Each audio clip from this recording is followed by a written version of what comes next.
বান্দা রে, আমি আল্লাহ না তোরে এত নিয়ামত দিয়া সুন্দর করে বানাইলাম। এই আসমান বানাইয়া কোরআনের কোথাও বলি নাই আসমান সুন্দর করে বানাইছি, জমিন বানাইয়া কোথাও বলি নাই জমিন সুন্দর করে বানাইছি, গোটা সৃষ্টি জগৎ বানাইয়া কোথাও বলি নাই সুন্দর করে বানাইছি।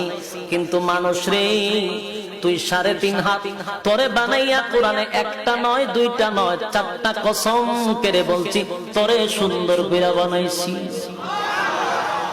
একটা দুইটা না 4টা কসম করে আল্লাহ বলছে মানুষ তোরে সুন্দর করে আমি আল্লাহ বানাইছি। والتين تين ফলের কসম, والزيتون زيتون ফলের কসম, وطور سينين সিনাই পর্বতের কসম, وهذا البلد الأمين পবিত্র মক্কা নগরীর কসম। 4টা কসম করে আল্লাহ বলেন লাকাদ খালাকনাল ইনসানা ফি আহসানি তাকওয়িম।